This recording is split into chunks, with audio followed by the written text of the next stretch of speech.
Alright, so the first film.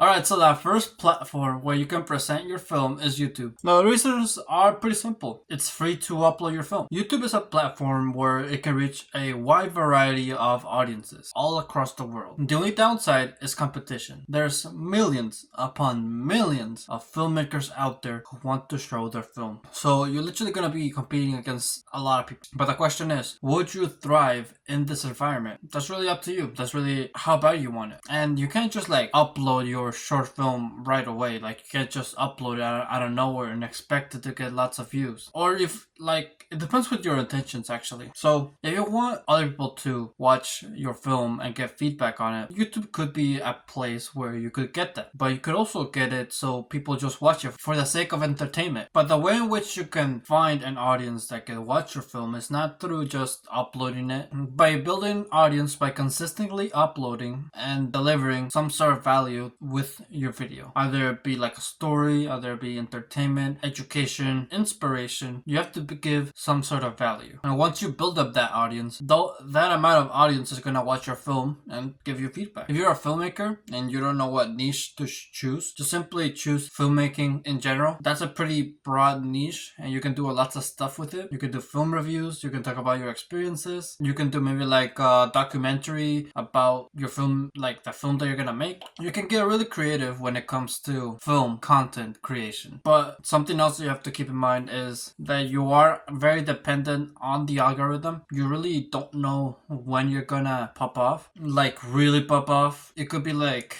a month from now, or it could be like a year from now. You never know. But one thing that's for certain is that as long as you keep uploading, you will grow. It's not gonna be as fast, but you will grow if you keep uploading. My mistake when it came to YouTube was the niche. My niche before my previous channel was the niche of just me, documenting my life in general. This would include filmmaking, this would include going to the gym, self-improvement, journaling, relationships, all that. I just documented me. And while this did lead to some sort of success, I wasn't really, like, it didn't actually succeed at it because I wasn't consistent. I wasn't consistent when it came to my topic. So obviously, if you're not going to be consistent in one topic, people are not going to stick around. People usually know certain content creators by one thing, but one thing they do. Like, it'll be kind of weird if Jeff Nippert started talking about business, because that's not his main topic. That's not what people subscribe to watch. So I recommend all filmmakers out there to create content, yes, but create content on film. Simple as that. Yeah, because it really does make a difference. Like, I remember I uploaded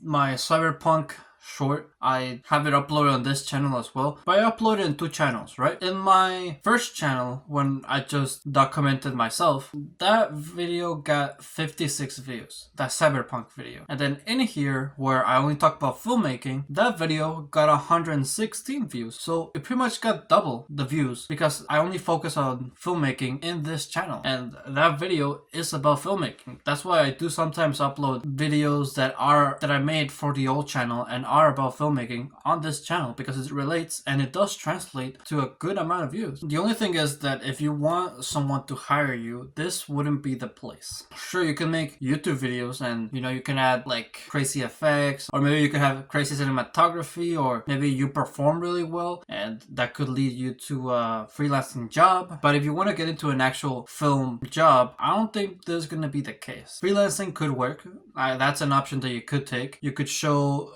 that person freelancing like your skills and what you're capable of, and that guy maybe could help you network. You could do that. But the thing about freelancing is that it's mostly online. You're not gonna really get to know people in person and build like a bond unless both of you become really successful and you guys somehow meet each other in person. But that's not really realistic, however. And content creation is not really a place where you can really find really successful people. Like, I don't think there's a lot of successful filmmakers out there who watch short films on YouTube. They know that's not the proper way to experience a short film. The proper way to experience a short film is through a proper theater. And what I'm trying to get at is festivals. Festivals is the next best source of presenting a film, your film. And most famously, the Sundance Festival. I myself don't know the exact requirements to get into Sundance because I've never gone into Sundance, but I did do a little bit of research for this video and I found that in order to get in, apparently you do have to pay pay between $60 to $120, which is not that bad actually, because if by presenting your film, a producer looks at your film and is really impressed by it and wants to make it into a feature film, that's already a really big return on investment in my opinion. But in general, most film festivals are gonna have fees anyway. Even the ones in my school, even they're local and not really that high scale, there's still like a $40 fee to get in. But this option would be most ideal if you're looking for work with a company, or maybe, who knows, maybe like an independent film company can buy it off of you. It's just a matter of like who gets it first. But obviously we want to get hired by like a really well-known company, because we know that if we get hired by one of those, we might get like a higher budget and we can get like celebrities and all this tech and a lot of people and a lot of help to help make your film better. So obviously like we want that, but I don't think there's anything wrong if like an independent company tries to hire you. As long as you find a team, a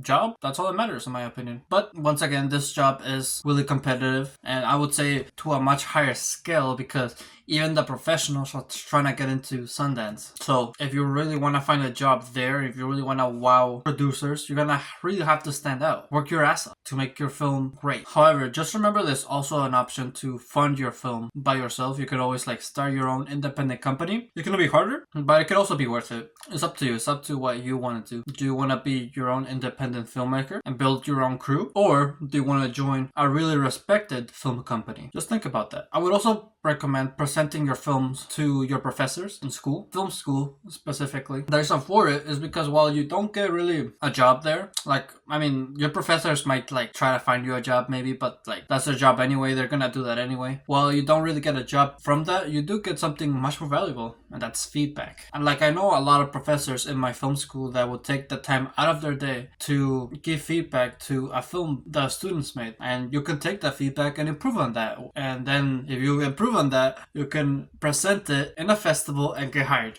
You see, it all turns out well. Just like don't keep your mind short. Don't have a shallow view of the world. Don't think that it's like you could always succeed at something. I mean, you could if you really believe enough, but you have to be realistic. You have to like improve your skills, fail, learn from your failures, level up, and then try again. Remember, you're not gonna make your dream film right away. It's gonna take time. But the more you fail, the more confidence you're gonna build, and the more confident you are, the more likely the chances of succeeding in a film festival might be. And who knows, maybe if you present your film in a school festival, you might get funding, because I know in my school there's this thing at the end of the year where it's called Spring Flicks, where during the spring students get to present their films, and then later, once the end of the semester comes around, based on those films, a rewards will be given out, money will be given out. It's not a lot, it's like I believe the highest that it goes to is like $1,000, but still, money's still money. And you can also find potential collaborators, because I for sure, when I was watching the Spring Flicks, I sure wanted to like reach out to some of the people who made the films that I liked and be like, hey, let's work together. I want to be in your film. Like, I wanted to do that, and I'm sure there's a lot of people out there who want to do the same. So it's all a matter of like what's more important to you. Do you right now care more about funding? Do you care more about building your team? Or do you care about building your skills? It's all a matter of what you want to do. So with that, thank you for watching this video. If you liked it, make sure to leave a like. Subscribe if you're new or if you like my channel. And always remember to live your life like there's no tomorrow.